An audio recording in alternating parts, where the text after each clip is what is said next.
ঘন্টার মধ্যে সব বদলে দিতে পারি। ডোনাল্ড ট্রাম্পের এই হুঙ্কার এখন আর কেবল নির্বাচনী স্লোগান নয়, এটি এখন বিশ্ব রাজনীতির নতুন আতঙ্ক।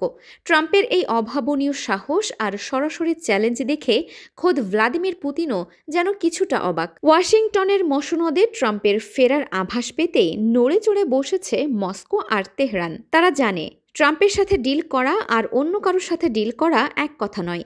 তাই কোনো ঝুঁকি না নিয়ে ইরান ও রাশিয়া শুরু করেছে তাদের ইতিহাসের সর্বোচ্চ সামরিক প্রস্তুতি। কেন ট্রাম্পকে নিয়ে এত আতঙ্কিত পুতিন? আজ আমরা দেখব সেই চূড়ান্ত যুদ্ধের প্রস্তুতি। ডোনাল্ড ট্রাম্পের রাজনীতি আর 10 জন রাজনীতিবিদের মতো নয়। তিনি প্রথাগত কূটনীতিতে বিশ্বাস করেন না।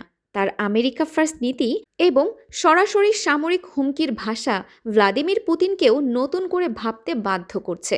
পুতিন এতদিন জানতেন আমেরিকার ডেমোক্র্যাটরা ইউক্রেন নিয়ে ব্যস্ত থাকবে, কিন্তু ট্রাম্পের পরিকল্পনা আরও গভীর। ট্রাম্প ঘোষণা করেছেন তিনি ন্যাটোর ওপর নির্ভর না করে সরাসরি আমেরিকার একক শক্তি প্রয়োগ করবেন। ট্রাম্পের এই অনিশ্চিত আচরণই হলো তার সবচেয়ে বড় শক্তি। পুতিন বুঝতে পারছেন ট্রাম্প ক্ষমতায় আসা মানেই রাশিয়ার ওপর থেকে সব সুবিধা চলে যাওয়া এবং সরাসরি সংঘাতের সম্ভাবনা বেড়ে যাওয়া। এই চাপের মুখে পুতিন এখন তার সবচেয়ে বড় বন্ধু ইরানের দিকে হাত বাড়িয়েছেন। ট্রাম্পের হুমকির মুখে ইরান ও রাশিয়া এখন আর আলাদা নয়, তারা এখন এক দেহ এক প্রাণ। গোয়েন্দা তথ্য বলছে রাশিয়া তাদের অজেয় S-500 এয়ার ডিফেন্স সিস্টেমের গোপন কিছু অংশ ইরানে পাঠাতে শুরু করেছে। একে বলা হচ্ছে হলি অ্যালায়েন্স বা পবিত্র জোট। রাশিয়ার সামরিক কমান্ডো এখন তেহরানের সাথে সরাসরি হটলাইনে যুক্ত। তারা কেবল অস্ত্র বিনিময় করছে না, বরং একটি জয়েন্ট কমান্ড সেন্টার তৈরি করেছে। যদি আমেরিকা বা ইসরায়েল কোনোভাবে ইরানের ওপর হামলা করার সাহস দেখায়, তবে রাশিয়া সরাসরি সেই যুদ্ধে লড়বে। এমন এক গোপন চুক্তিতে সই করেছেন পুতিন ও ইরানের সর্বোচ্চ নেতা।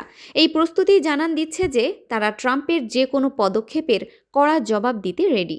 ট্রাম্প মনে করছেন তার অর্থনৈতিক অবরোধ ইরানকে দমিয়ে দেবে। যখন অহংকার আর জেদ একসাথে হয়, তখনই মহাপ্রলয় শুরু হয়। পৃথিবী কি তবে এক নতুন পারমাণবিক যুদ্ধের খুব কাছে দাঁড়িয়ে? ট্রাম্পের সাহস কি শেষ পর্যন্ত বুমেরাং হয়ে ফিরবে? আপনার কি মনে হয় ট্রাম্পের এই সাহসের শেষ কোথায়? ইরান ও রাশিয়ার এই জোট কি আমেরিকাকে পিছু হটতে বাধ্য করবে? কমেন্টে আপনার মূল্যবান মতামত জানান।